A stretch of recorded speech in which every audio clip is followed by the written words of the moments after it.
Okay, sorry about that. I got a phone call in the middle of my recording.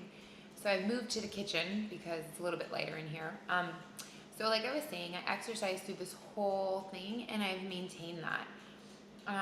I've met a lot of people who have had the same surgery and have got success but didn't reach their goals. And the biggest difference I see is that they were not committed to exercise. Um, you can cut your calories back and yeah, you'll lose weight. I mean, if you're not eating the same or more than you're burning, you will eventually lose weight.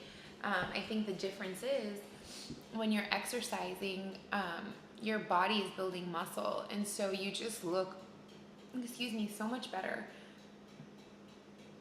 And your chances for success are greater.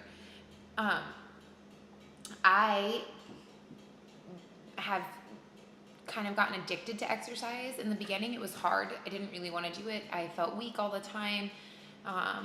Keeping up with the people around me was really frustrating. But now that I'm seeing results and seeing muscle and being able to do things with my body that I never thought I would ever do, it's kind of addicting. So for those of you just starting out, start small, but don't ever stop and don't ever give up, because stopping makes starting again all that much harder. You just got to keep going, keep your momentum going always, and find different things to do. I bike ride, I hike, I do yoga, I love to dance, so I do Zumba. I run. I'm not a huge fan of running, but running is something you can do no matter where you are. So I try to run at least once a week to keep myself in the pace. In case I get stuck and I can't get to the gym or I can't get to a class, I can always fall back on running and having that cardio. And I also lift weights. I like the Les Paul Body Pump. That's my favorite. They have classes for that everywhere, and you can even look it up on YouTube. I mean, the possibilities are endless. What's important is that you're getting out and you're moving and you're using your body. As long as your heart rate's pumping, you're exercising and you're losing weight. So just get out there and move. If you want to dance in your house like a maniac, that's fine. Move your body. That's all you have to do. And then I stick to my diet pretty well, but there are times where I don't. My advice is not every single day is going to be easy and not every single day is going to be perfect. I found that out. And the head game that you go through during this is probably the hardest part. And getting your head straightened out is way more important than anything else. And I'm working on that right now. I have a therapist that I see, and we're working out all my food issues, and they're complicated, and they take a long time. So my best advice is, again, just don't give up. If you messed up, that's fine. In the next thought, after you messed up, just say to yourself, I'm done, I messed up, but I'm not going to do it anymore. And you start over. And you might mess up again in a week or a day or in an hour, but that doesn't matter. You start over again. And that's how, you're going to keep momentum. And everybody gets weak and everybody is going to have a bad day. They're all right. You just have to make a conscious effort to not let them become a habit again.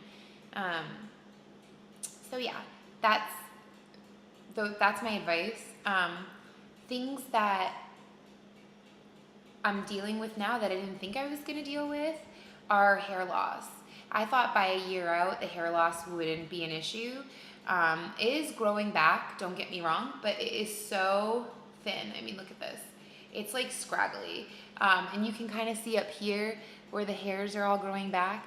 So I've got this weird phenomenon going on where like for maybe about this much of my hair is like really thick and then it's like all scraggly at the bottom.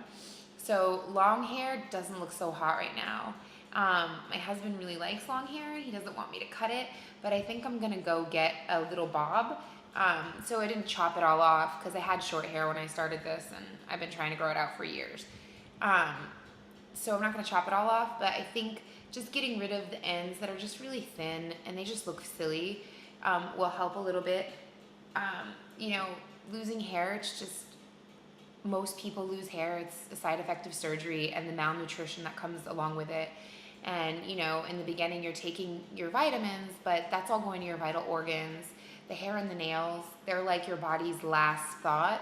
And so when you are so deficient, they suffer. And there's not much you can do about that. And also, the trauma of the surgery itself makes hair fall out. So I didn't think that it would still be happening this far out, but it is.